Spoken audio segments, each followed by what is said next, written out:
नमस्कार, मेरा नाम है अन्विका। बिहार का न्यूज में स्वागत है। आज 24 नवंबर दिन रविवार है। खबरों की ओर बढ़ने से पहले हेडलाइन को देख लेते हैं। आईपीएल ऑक्शन के सबसे युवा वैभव समेत बिहार के 4 खिलाड़ी। बिहार में सबसे बड़ी पार्टी बनी बीजेपी। बिहार में लिट्टी चोखा का अनोखा मेला। सदर अस्पताल परिसर में शराब पार्टी वीडियो। गिरिराज बोले, कश्मीर के सीएम आतंकियों के समर्थक। चलिए अब बढ़ते हैं टॉप 18 खबरों की ओर। इंडियन प्रीमियर लीग आईपीएल का ऑक्शन 24 और 25 नवंबर को सऊदी अरब के जेद्दाह शहर में होगा। इस बार का आईपीएल बिहार के लिए खास होने वाला है। बिहार के 4 खिलाड़ियों पर बोली लगाई जाएगी। राज्य के 4 प्लेयर आईपीएल 2025 में नजर आ सकते हैं। बिहार में सबसे बेडिडी पार्टी बनी बीजेपी। 2020 में हुए विधानसभा चुनाव के बाद बिहार में अब तक 7 बार उपचुनाव हुए। 13 नवंबर को 4 सीटों पर हुए उपचुनाव का रिजल्ट शनिवार को आया, जिसके बाद बीजेपी सबसे बड़ी पार्टी बन गई है। बीजेपी विधायकों की संख्या अब 80 हो गई है। बिहार के बक्सर में देश भर से जुटती है लाखों की भीड़।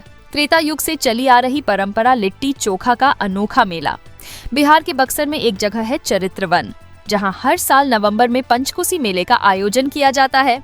इस मेले में 5 दिनों में 5 कोस की यात्रा कर 5 अलग अलग प्रकार के भोग लगाने की परंपरा है। एक मान्यता के अनुसार ये मेला भगवान श्री राम से जुड़ा है। सदर अस्पताल भभुआ में 5 लोगों का शराब पार्टी करते हुए एक वीडियो सामने आया है।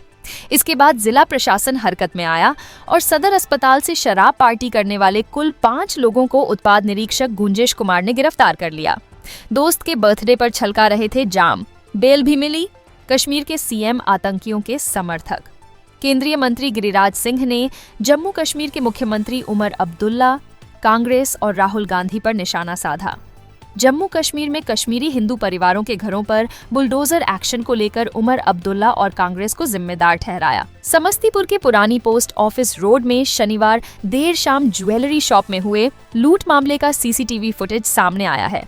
वीडियो में पहले 2 और फिर 3 बदमाश शॉप के अंदर प्रवेश करते हुए दिख रहा है। सभी बदमाश 15 मिनट तक शॉप में मौजूद रहे। मेरठ में यूपी पुलिस के दरोगा का बेटा हथियार तस्कर निकला। एसटीएफ ने आरोपी रोहन को गिरफ्तार किया है। उसके पास से 17 बंदूकें और 700 कारतूस मिले हैं। रोहन हथियार सप्लाई का एक गैंग चला रहा था। यह गैंग AK-47 तक की सप्लाई कर चुका है। मुजफ्फरपुर में जदयू पार्टी की ओर से कार्यक्रम का आयोजन किया गया है।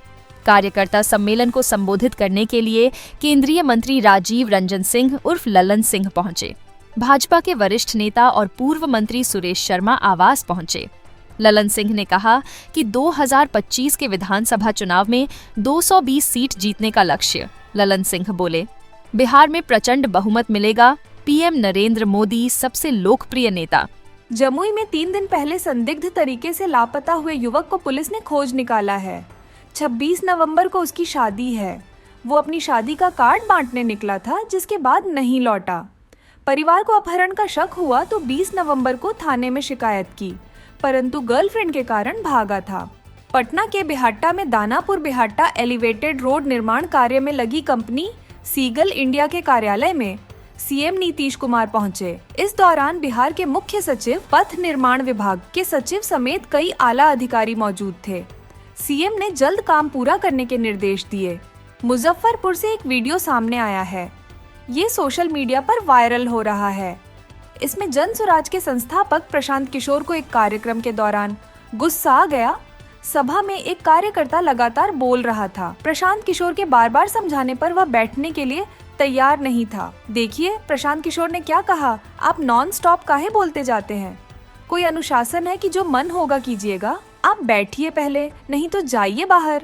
दिमाग मत खराब कीजिए मेरा। आपसे सही से बात किया जा रहा है तो बैठिए भाई। पार्टी का अनुशासन है या जैसे मन करेगा वैसा कीजिएगा। कौन अनुमति दिया है आपको बोलने के लिए? कोई नियम है कि इसे पार्क बना रखा है, राजद बना रखा है कि इसको? चुप रहिए, रिकॉर्डिंग होने दो, क्या फर्क पड़ना है? बिहार के उप मुख्यमंत्री विजय सिन्हा ने छपरा के डोरीगंज में बालू माफियाओं के खिलाफ एक्शन लिया है। 3000 ट्रक और 1500 CFT बालू जब्त किया गया है। डिप्टी सीएम विजय सिन्हा ने साफ कहा है कि बिहार में अवैध बालू खनन को बर्दाश्त नहीं किया जाएगा। पटना के दीदारगंज टोल प्लाजा के पास पुलिस ने 248 कार्टून शराब की एक बड़ी खेप बरामद किया है। ग्रामीण एसपी विश्वजीत दयाल को सूचना मिली थी कि बिहार में हरियाणा से शराब की एक बड़ी खेप को कंटेनर में छुपाकर लाया जा रहा है।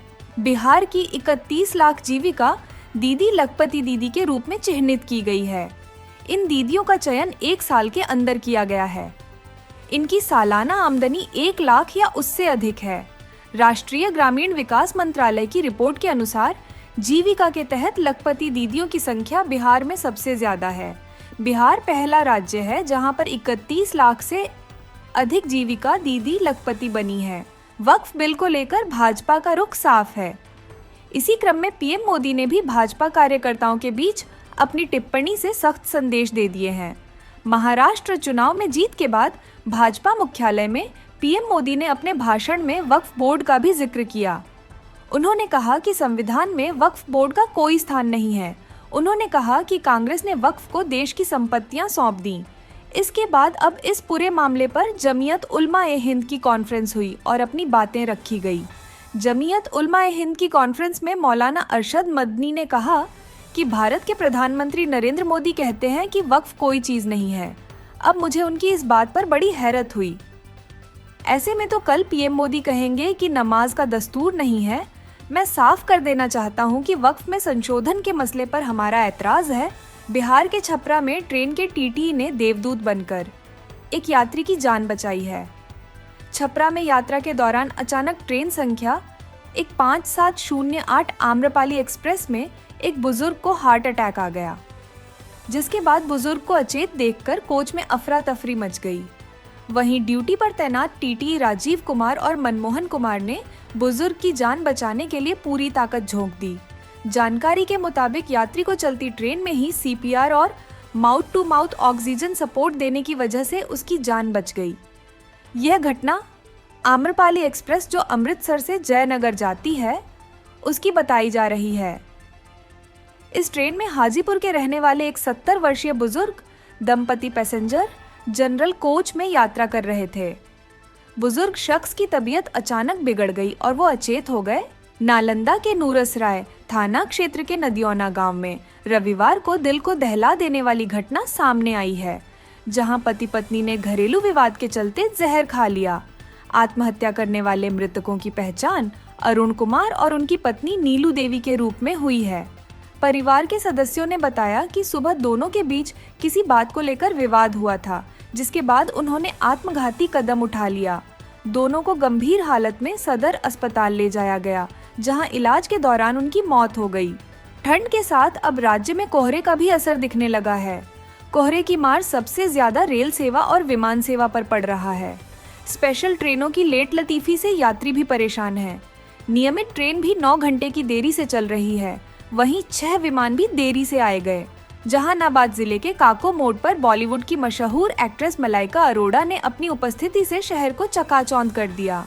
एक निजी ज्वेलरी शॉप के उद्घाटन समारोह में पहुंची मलाइका ने न केवल अपने स्टारडम का जलवा बिखेरा, बल्कि दबंग फिल्म के मशहूर गाने मुन्नी बदनाम हुई पर अपने खास डांस परफॉर्मेंस से भी प्रशंसकों का दिल जीत लिया। खबरों का सिलसिला यहीं तक। आज के लिए इतना ही। बिहार की तमाम खबरों की जानकारी के लिए हमारे चैनल को सब्सक्राइब करें और हमारे न्यूज़ की नोटिफिकेशन आपको पता चल जाए। धन्यवाद। जय हिंद, जय भारत, जय बिहार।